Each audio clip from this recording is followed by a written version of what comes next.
Hey friends, and welcome to my off-grid homestead here in South Carolina. If you are new to my channel, my name's Megan. My family and I live off-grid in South Carolina, and we have been on our property for just over a year. When we bought this property, it was nothing but raw land. All trees and vines and brambles. There wasn't a single man-made structure. There was no clearings, nothing. Like from the road, it was just a big old forest. A year later, it's completely changed. I have done a video that shows you everything we accomplished in the year turning raw land to a homestead, and I will link it down below. But today I'm going to take you on a tour of our off-grid homestead. This is the first tour I've done since we bought the property.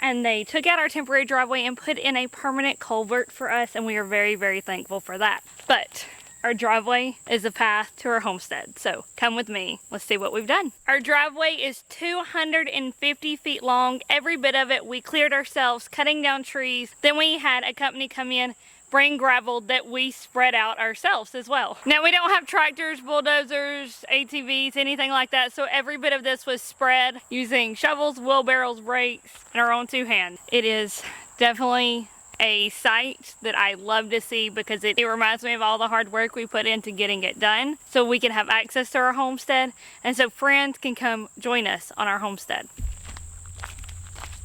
Now you will see several of these wood stacks throughout our homestead, logs like these laying around our homestead, different piles of woods and wood chips, brush that we've cleared, things like that. Most of this firewood is pine, so it is for outdoor burning use only, but we can use it in the winter to stay warm as we work outside. We have a burn barrel, we have a fire pit to use. And the logs and all of this wood pile is just all from trees that we have cleared to make room for us to live. So seeing how much we have cut down really goes to show you how many trees we had to take out to make our life here possible. It looks fairly full still because it's all green and lush. But once you get into the trees, you can see it's actually pretty open. This was not what it looked like. This was not what it looked like at all. You can see the brush piles everywhere where we have been taking out tree saplings, and we will get them mulched this winter. Now this area behind me, these trees back here, on the other side of those is my garden. We are working on continuing clearing this out. We will drop these trees. This area next to my garden is where my greenhouse will go. And then this area right here will be part of a food forest for our family with things like fruit trees, nut trees, strawberries, vines, you know, blackberry bushes, stuff like that, growing in this area. These tall pine trees are great for shade and stuff, but they don't serve a food purpose for our family. So I will be clearing most of this out, and as I clear, I will be adding back trees that produce food for us and food for our animals. And that way we are not just clearing our land and taking down a bunch of trees to hurt the ecosystem, but we're gonna build it up better. That is our goal for this spot. You may have noticed this spot and recognized it from our videos when our meat rabbit escaped the rabbit tractor.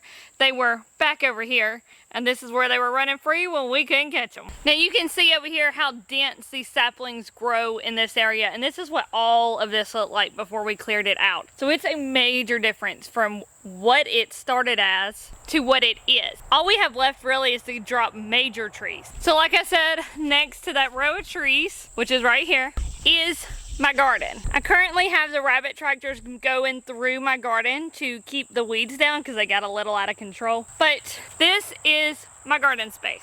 Y'all may remember this area from when we were clearing it, dropping trees, and from different planting videos, garden bed building videos. I have all kinds of videos from my garden, including garden tours. But it's about 2,500 square feet. It has 6 raised beds here. They're about 6-inch raised beds, so fairly short. 4 raised beds in this row, and then 6 raised beds in this back row, plus an in-ground bed back there, and 6 berry bushes. It also has 2 in-ground beds up front that were my sunflower beds. My sunflowers have now all drooped their heads, dried out some. I just have a few heads left to harvest. I was just letting them get a little extra dry because we've had a lot of rain here recently, and then I'll cut them down, harvest them, and there will be no more sunflowers up front. I will probably plant some lettuces up there for winter time because I feed our meat rabbits all from stuff I grow here on our homestead and forage here on our homestead, and lettuces will be a great addition to that. I will also be adding in a lot of beets, carrots, some turnips, you know, cold weather things. They can eat the greens off of all of those, and it's super healthy for them. Hey friends, y'all just chilling out? So this seating area was new to our garden this year, obviously, since this is a new garden. And this was my Mother's Day present from Kenneth and Declan. We can open the umbrella out, sit at this table, and have lunches and stuff. I can just drink coffee. I've done garden chats with y'all under this umbrella and garden tours where I use this umbrella, so it has been one of the best Mother's Day presents I could have ever asked for. It gets me out here in my garden, which I love to be in. The garden also has this in-ground bed right here. Currently it's planted with some pumpkins that are running along the sides, and I recently planted peas in 2 rows going down the center, and so I'm hoping those will come up soon, germinate before our frost. We don't expect our first frost here until about November 1st. Some years it comes earlier, some years it comes later, but that's the average frost date for our area is November 1st. So I'm hoping I have time for my peas to grow up and me to get some harvest in before our frost comes. Even when our frost comes though, we really only freeze at night for the most part until January, February-ish, and then we'll have some freezing days. We're still pretty warm, and even in December. I think last year it was like 60 degrees on Christmas Day. You know, even if the frost comes, it's not like a hard freeze. A lot of our stuff will still grow over the winter. Hello at the brush piles. This is all from clearing my garden area. More wood. Oh, wait. More wood and more wood. So this wood is stacked differently because this wood is all wood that can be burned indoors for when we build our house and we put in a wood stove. That's why this is all here, and while this pile right here is separate, that's just tree saplings that were kind of bigger around that we can cut into firewood. Now, I did do a video about how we were going to lay out our home site almost a year ago now. We haven't gotten around to building it yet. We've just been getting our homestead up and running, but this area behind me is where our home site will go. And so as I sit on our back porch and stuff, I will be out looking over my garden. So that is where our home site is set up like this. It will run long ways with my garden directly behind me, and I am looking forward to it. But you should go check out our home site layout. That way you can see what we have planned. We are still going to stay in a small house. It will be an off-grid house, small, 2-bedroom, you know, basically an open floor plan type deal. The only rooms separate are the 2 bedrooms and the bathroom. And those are all fairly small to give us more of a living space and kitchen space. I'm looking forward to being able to build that. I'm hoping to start it next year. Fingers crossed. When you see another yearly update tour, homestead tour video, it'll be a tour of my house. Another reason we chose this area for our home site is because it's pretty central to what we have going on for all of our major needs that we're building up right now. So behind me, we've still got to take these trees down, of course, but behind those you can see our truck in the background and our travel trailer, which is what we currently live in. And over to this side over here you can see our rabbit colony pen. So everything is fairly central location to this. So morning chores will be easy to get done because my garden, my rabbits, my chickens, and everything is all within this one location. So yes, we live in a travel trailer. Let me show you our home. We have lived in this travel trailer for 2.5 years now, I think is what it's been. We bought it in 2020. It is a 2-bedroom, 1-bath travel trailer, 40 feet long. It is a Forest River 324 TS for anybody who's wanting to know. It does have solar and propane. You can see one of our solar panels in our 100-pound propane tank here. We have 5 more solar panels up here on the roof area, and then several more 20-pound propane tanks that I use for things like pressure canning outside, and then heat in the winter using a propane heater. So this is our travel trailer. You can see the white carport canopy we put over it. This is to reflect the sun Because we're off-grid and we have a small solar powered system, we do not have enough power in it to run an AC unit, especially an RV AC unit. They pull a lot of power to get started. We do have a generator that we do use, but just to run it, to run the AC, especially how hot our summers are, we'd have to run it all the time. It would just not be financially smart. We would use so much in gas, it would be ridiculous. So we invested in this white fabric carport thing to help deflect some of the heat off of our RV. That does actually work really well. And then you can see this black sunshade that is over the kitchen window to kind of help deflect some more sun as well from coming in that window. This area next to it is also cleared. In the future, this will be the home of a workshop for Kenneth, a storage area, and an outdoor kitchen. For right now, it's just a play area for us. We have another table here. We have our smoker grill combo over there. Our fire pit right here. It is fairly shaded, so it gives us a nice relief and we enjoy it to have a little space for Declan to play, for us to hang out when friends come over and stuff like that. This area behind me is where goats have been moving through and clearing the brush out. You can see lots of brush pile, more brush piles. We've got a lot of brush to mulch this winter. You can see where our goats have moved through and how all of the small saplings are gone. And it's just these bigger saplings that are probably about like 2 inches, maybe 3 inches in diameter, that we'll just need to come through with a chainsaw real quick and chop down. Our goats are right here. If you notice this area from our DIY killing cone, this is where we butchered our chickens. In that video, there were a whole lot more trees behind me than there are now. Every time I look at some of our older videos and I look at our homestead today, I can see that we are really making progress day by day. It's just slow going, or it feels slow to me. Hi girls! So we do run our goats around the property in an electric fence. It comes in handy because I can move them anywhere I need brush cleared. At the moment, they have pretty well cleared this area out, but the main reason they are in this space, because we had already cleared a lot of the brush back here, so there wasn't a whole lot for them to eat, but I want their manure on the ground so that it can fertilize this land. This area back here is very, very, very sandy soil. There's not a whole lot of nutrients to it. And so we're trying to build up on that because this is where I want more of a food forest, mainly like an orchard type deal.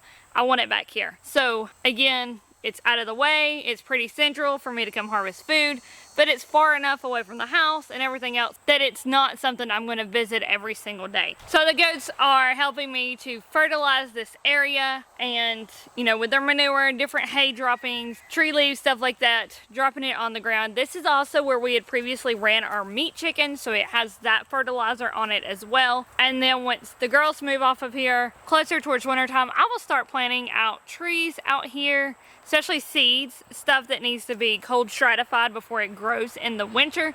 I'll start getting that in the ground out here, and I'm excited to see where our food forest is in a few years to come. I gotta make sure not to touch this because it is on and it will shock you. So from this end, you can really see how much we have cleared out. Our travel trailer is all the way back there. It's kind of hard to see in the distance, but we really have gotten a lot of area cleared out back here.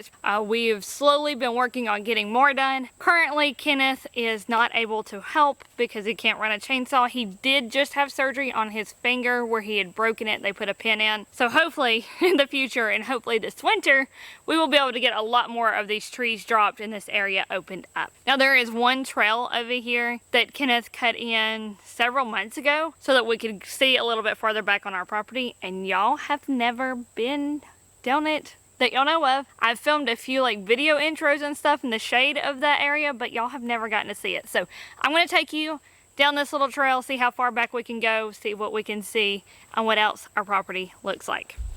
So you can see the trail I was talking about. We've really got to watch for snakes. Copperheads do frequent the area, so we do have to be very vigilant. Holy goodness at that spider. So for those of y'all who have not been here since we bought our property, this is what our property looked like when we first started on it.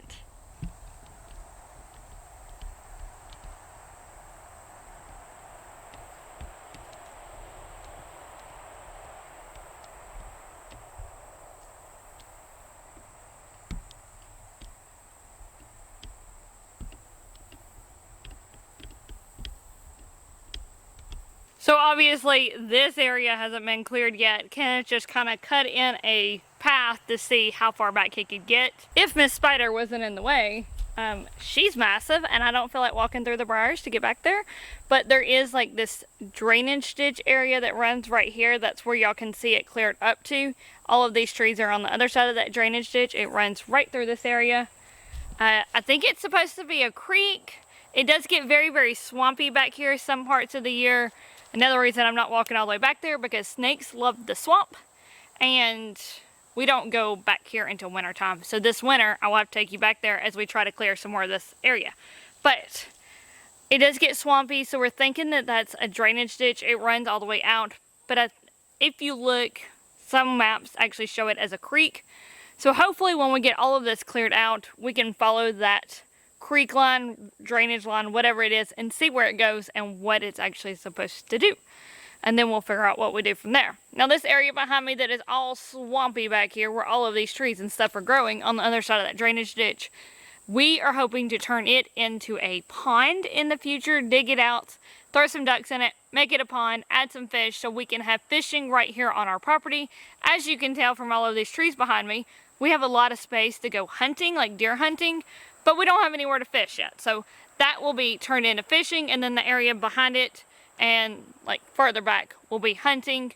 We have probably about 10 acres past this that way that we haven't gotten to explore yet. And at least 5 of those acres in the back will remain wildwood area for hunting in the future. So we'll only clear like another 5 acres back for our own personal needs and then leave the other 5 for hunting. That's how we're going about it. Now, as we keep pushing back through these trees, we are going to continue to build up our pastures. Hopefully one day I can have horses and cows on this property. Horses have been a childhood dream of mine as long as I can always remember. My aunt had horses growing up, things like that I grew up around riding them, and I love it. They're one of my favorite animals and I miss having them around. So horses and cows are in our future. Beef and dairy cows, hopefully a dual purpose cow. Our goats are going to be dairy here next year for us. We're getting there. Our homestead is coming up and running, so let's keep moving on. Under this tarp right here is our wood chipper or mulcher that we use, and then of course a pile of brush. Before Kenneth's hand was hurt, he would come out here on days that he had free and keep mulching. That's why it's all set up out here.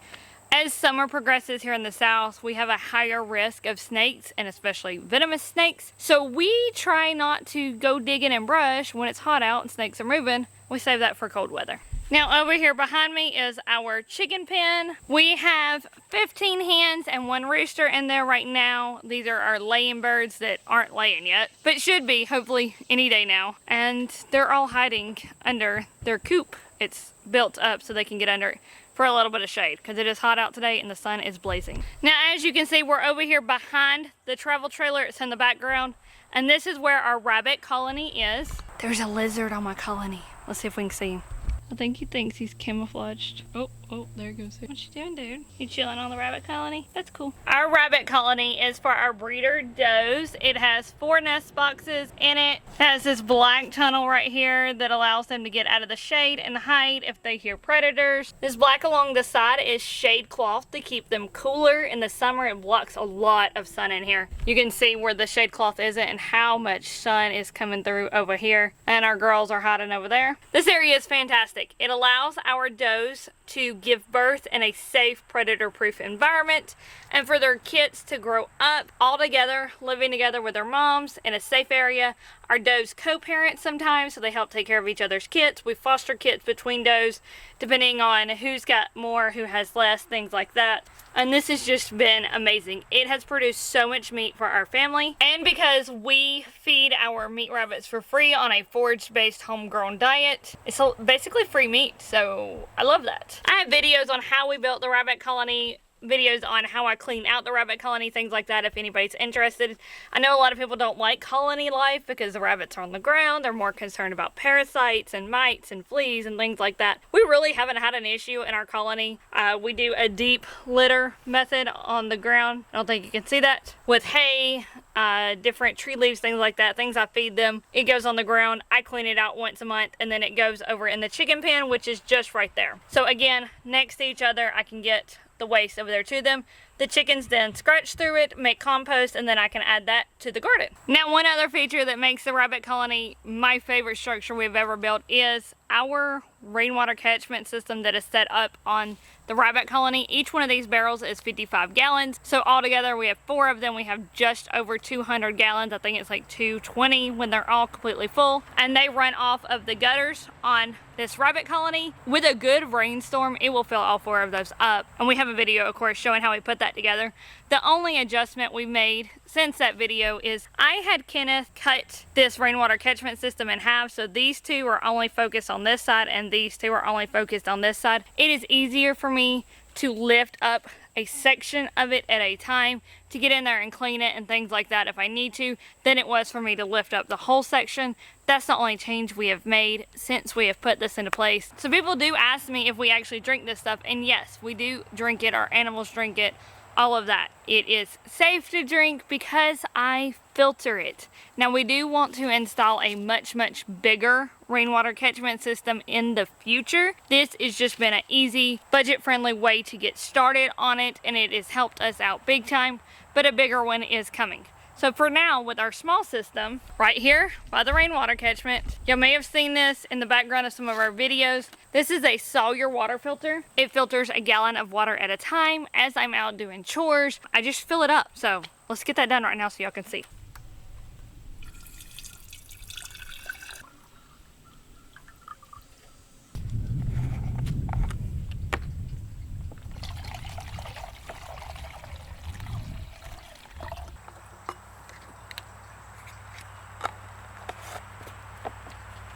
So the water filters from the bag, this is a 1 gallon bag, down through the tube. That's the actual water filter, and into this blue water can.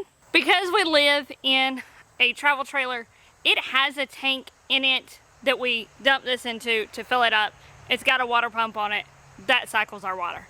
Once we build our house, we will have a huge, like 2,500 gallon tank, a big one, that will sit next to the house.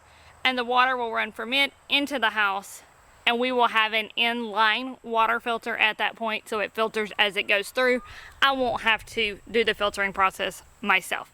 So we have plans to get away from this, but of course, as you start out, a lot of times you have to invest more time into a project before you can get to the convenience level of it. So if we had all the money in the world, we would have already set that up, but we don't. We are doing this on a budget, and it takes a little bit of money to turn raw land into a homestead.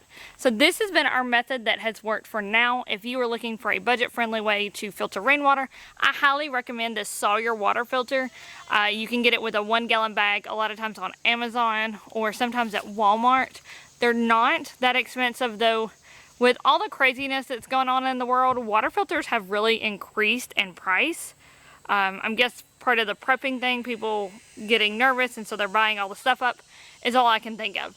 But they have increased. But look into backpacking water filters and hiking water filters and find one that suits your needs, because they filter down small enough to filter out bacteria, viruses, different things that are going to make you sick from drinking contaminated water. A lot of the home filter systems don't filter that low because they are set up to filter tap water, not to filter something like rainwater or pond water or creek water or something like that.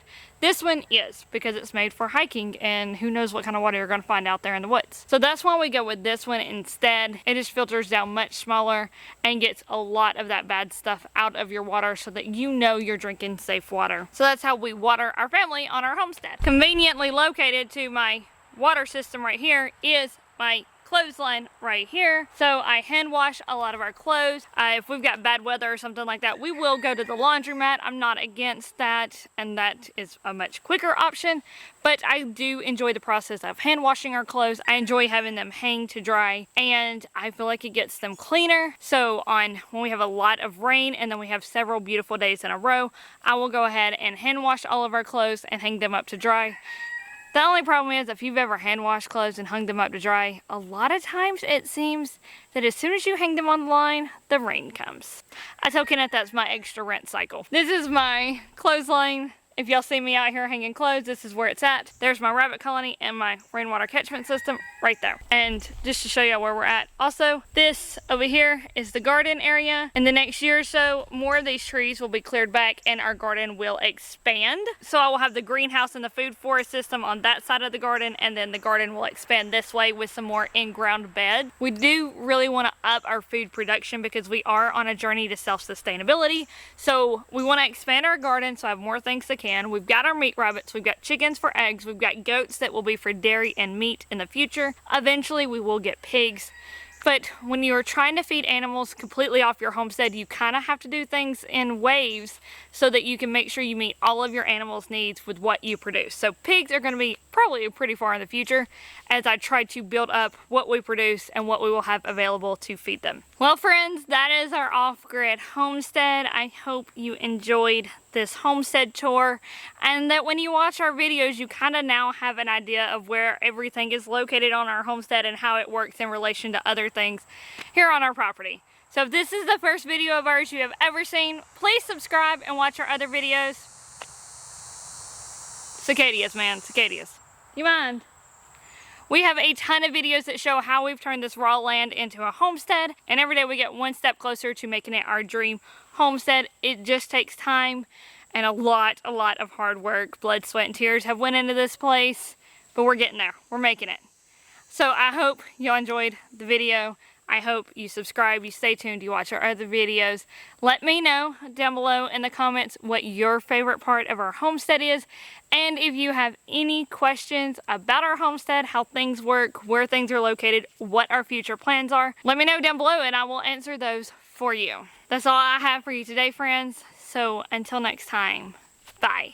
I'll see you later.